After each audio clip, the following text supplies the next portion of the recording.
Exercise 4 part D question number 11। इस question के अंदर बच्चों हमें एक वेसल दिया हुआ है जिसकी जो शेप है वो कुछ इस तरह की है और इसका जो क्रॉस सेक्शंस हैं A1 और A2 दिए हुए हैं। तो आप एटमॉस्फेरिक प्रेशर को नेगलेक्ट कीजिए और फिर चारों ऑप्शंस देख के बताइए कौन सा सही है। चलिए पहला ऑप्शन देखते हैं, pressure at the base of the vessel.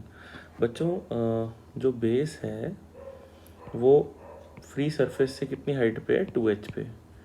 तो pressure at base will be equal to 2h into rho into जी।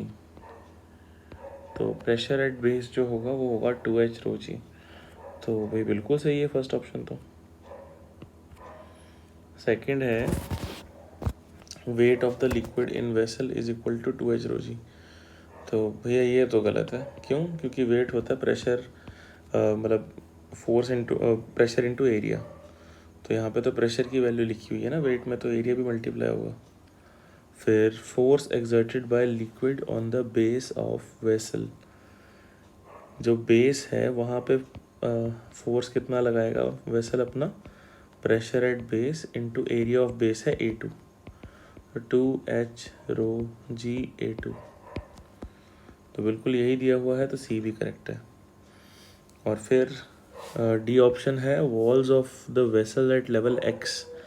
बच्चों ये जो x लेवल पे वॉल है, अगर मैं वाटर के दो मॉलिक्यूल लूँ, एक यहाँ पे एक यहाँ पे, हाईलाइटर से बताता हूँ, देखो एक वॉल यहाँ पे एक यहाँ पे, इन दोनों पॉइंट्स पे सेम लेवल पे प्रेशर सेम होगा। अब प्रेशर जो ये वाला मॉलिक्यूल है इस पे गॉज प्रेशर की वजह से होगा, यहाँ पे जो प्रेशर है वो होगा दीवार के थ्रू लगाए गए नॉर्मल रिएक्शन के द्वारा। तो यहाँ पे जो फोर्स दीवार को लगाना पड़ेगा अपना नॉर्मल रिएक्शन प्रेशर सेम करने के लिए, वो कितना होगा, वो होगा प्रेशर फोर्स का डिफरेंस। तो नीचे वाला जो पॉइंट है यहाँ पे जो प्रेशर है और यहाँ पे प्रेशर सेम है, तो यहाँ पे फोर्स कितना लगेगा, नीचे वाला लिक्विड जो फोर्स लगा रहा है, फोर्स एट मतलब lower level that is equal to rho g h A2।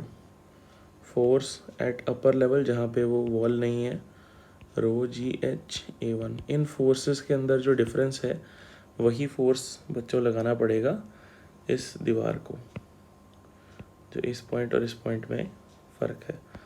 तो अगर हम कैलकुलेट करें तो force by walls FL minus F upper that is equal to rho g h into A2 minus A1। तो D is also correct option. तो option A, C और D तीनों ही correct option है बच्चों, और बी रॉन्ग है। This is the solution to this problem.